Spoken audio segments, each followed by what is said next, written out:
I think that's a beautiful way to kind of then invite everyone here to have a discussion about where we can go as an industry and community here in Toronto. So maybe just to kick off, just an open question to you folks. What do you think is, for you individually, what is one of the primary issues that you'd like to see changed within our industry? Why don't we come up with a list of what a show has to do? We have it in the construction business. We have LEED buildings and we have tier buildings where they have to do certain things green. Why don't we mention the metal bottles? Why don't we mention the recycling? Why don't we mention they have to provide their food to Second Harvest or something like that afterwards? Why don't we mention that the sets have to be reused when you buy your product, you're careful where you buy them from? So give everyone maybe a suggestion list, or even a this is what you have to do list.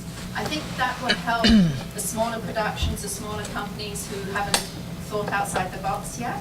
All of those are very valid. I think for some of the smaller productions, there is a financial investment that you must make for the water containers, for the reusable water containers, for the supply of water, even recycle bins and garbages. You really have to have someone to pick it up. You have to have someone, and I know a lot of those smaller shows are limited by the number of people. Many people are wearing more than one hat, and I've been on those smaller shows many years ago before all of these issues were really a big concern, and it is hard. So I have to say I'm blessed to be on a show with lots of fiscal resources, and all I need to do is mention the environment or mention safety and the money's coming in. Like, it's really great.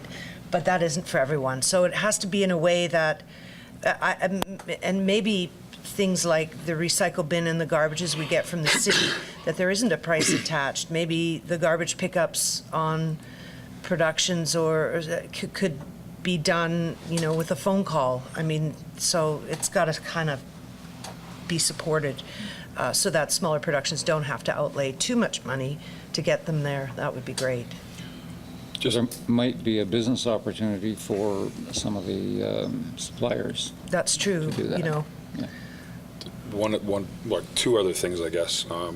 Some of that stuff will come out of the discussion that we're going to have with solid waste about ways in which program or policy that they're rolling out can work with the industry to green it.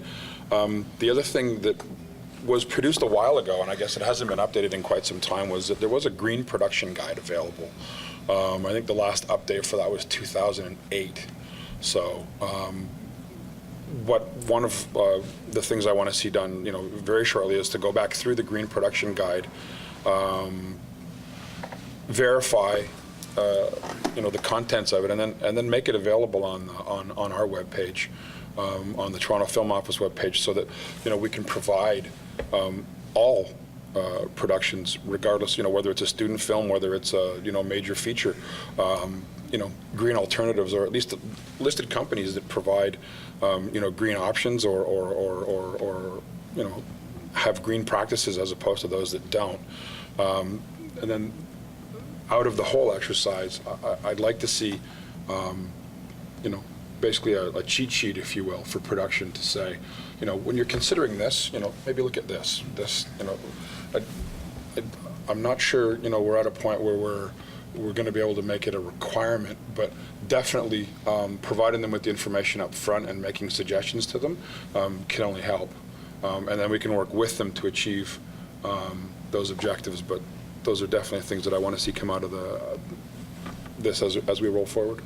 Are you going to make that information, are you going to share that? We are. We'll spend this season tracking the entire season of fuel usage and kilometers, and the NBC has provided them with a mandate of things we must now track. They're not happy about it, but they're doing it. And how will you disseminate that? And then I'm not really sure. That's a discussion we'll have with NBC on what that information will tell us and what we can do with it. And I really... so I sort of just touched on it because I'm really not sure how that information will help, and maybe you have more. I guess it's the first step towards reducing it. It's a hard one.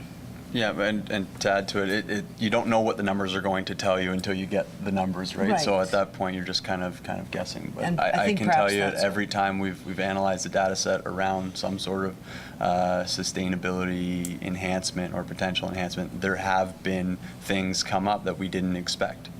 The silver lining in there. Right, so I think that's really how they're approaching it. As it is the first season, we are doing that. They're not sure what to expect, and we'll analyze the numbers when they come up and try and make something out of it, I suppose.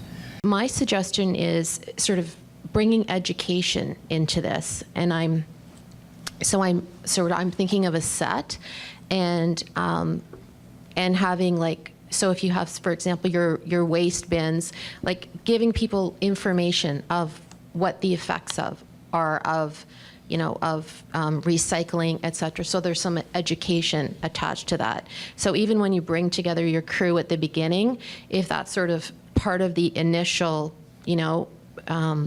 initial announcement, and then even like a bit of a contest, or this is our goals that we want to achieve, and in terms of savings. We do label also organics, what goes in what for crews, very clear, big on the containers. Is one of my production assistants put signs above all of the recycle bins and said, "What would Jesus do?" To see how people think. It's pretty fun.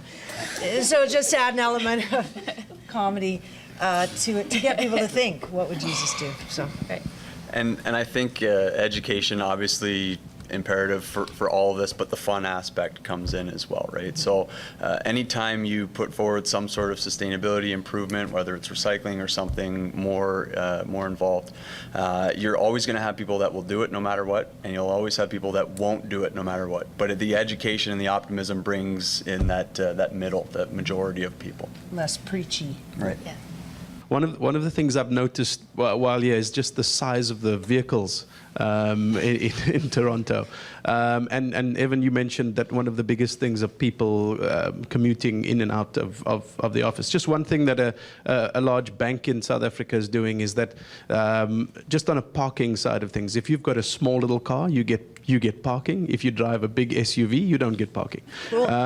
They also have a set of branded smart cars for the office. So if you can drive your own car into the office, but if you're going to run around and you have a couple of meetings, you use the little smart car.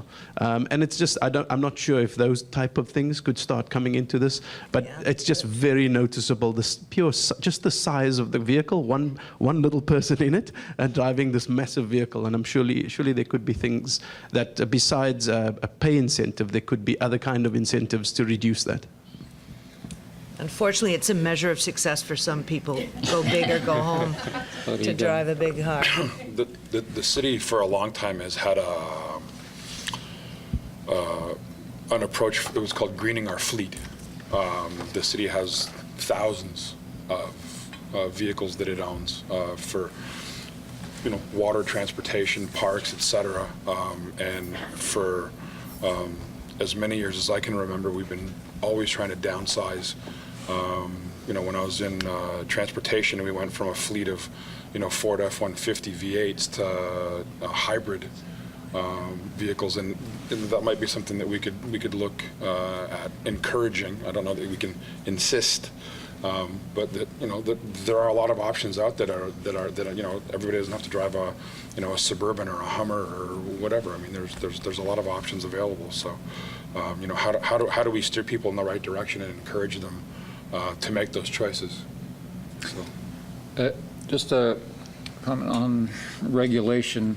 I think we discussed that, before, and producers spend years getting projects off the ground, so they don't want another layer of administration.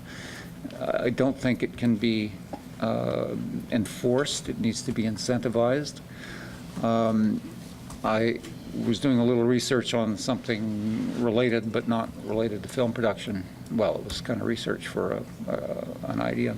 And I came across something, it was an American academic, and the University of Kansas was doing studies on ecology and attitudes and so on, and what she discovered was that although there's a great polarization of, and to the point of almost conflict in people's attitudes, in this day and age, even the people who don't recognize climate change are as apt to be driving Priuses or retrofitting their home for efficiency.